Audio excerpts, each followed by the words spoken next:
Hello everyone, my name's Super, Destiny Enthusiast, and today I have a Stasis build to showcase for the Warlock class. This build is really a combination of two builds put together into one, but they work really well together. Let's break it down.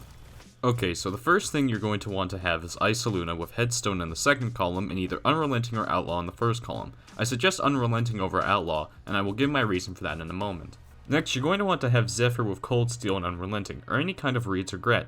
These aren't needed per se, but Zephyr will definitely enhance the build, and Reed's Regret will be a good damage weapon for bosses. Now, for fragments, you're going to want to have Whisper of Rime along with Whisper of Fissures, Whisper of Conduction, and Whisper of Shards. For aspects, you're going to want to have Glacial Harvest and Ice Flare Bolts. Now, together, what this build does is whenever you freeze a target, you'll create a Stasis Shard around them, which can be picked up for part of an Overshield or heal you on pickup if you're weak. Whisper of Conduction will let these shards track to you, so you don't really have to go out of your way to pick them up. Now, Whisper of Fissures and Whisper of Shards will give you back more grenade energy and increase the radius of your shatter whenever you destroy a crystal or a frozen enemy, which will let Ice Flare Bolts, the aspect, spawn Seekers to freeze more enemies. Now, with Headstone and Unrelenting on the Isoluna, the Stasis Crystal that pops up will count as weapon damage, that crystal being the Headstone Crystal. So, whenever you destroy a Headstone Crystal around a group of enemies, not only is the radius of that crystal much bigger than Dragonfly or Firefly, but it will proc Unrelenting as well, which will heal you and spawn in shards to grant you an Overshield. And we aren't even at the good part of the build yet. Now, for your exotic armor and your mods, you're going to want to have Verity's Brow. Verity's Brow will increase the charge rate of your grenades as well as increasing the damage of them per stack. For your mods, you're going to want to have Font of Might. This will increase your stasis damage for your weapon by 25%, which will actually increase the damage of your Headstone Crystals whenever you shatter them as well. Next, you're going to want to have Elemental Shards equipped. This will count the Stasis Shards you pick up as Elemental Wells.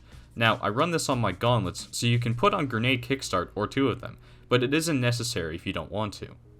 Then you'll want to put on Bountiful Wells. This will let any of your elemental mods that spawn elemental wells to stack spawning additional wells. Then you'll want to have Elemental Armaments equipped as well. This will let you create wells whenever getting a kill with Isoluna or Zephyr or the Headstone Crystal on some occasions. Now, I run two of these, one on my class item and one on my boots, but you could replace one of them with any other Elemental Well Maker mod and still be fine. So, what this build does in summary is whenever you get Headstone to proc off Isoluna or throw your Glacier Grenade and shatter the crystals and the surrounding enemies around it, you will get Elemental Wells to drop along with Stasis Shards. Combining this with Verity's Brow, this will trigger grenade regeneration, and if you run anywhere from tier 7 to tier 10 discipline, you'll have infinite grenades and be able to have an infinite overshield as long as there are enemies around. On top of that, you also have Font of Might to increase your stasis weapon damage, which plays into Zephyr and Isoluna with Headstone and Cold Steel. And if you have Unrelenting on both of those, which I highly suggest you do, you can pretty much keep yourself at full health with an overshield with infinite grenades as long as there are enemies around. If you decide to use Reed's Regret instead of Zephyr, you'll have a massively buffed damage dealing weapon instead of just a Cold Steel weapon.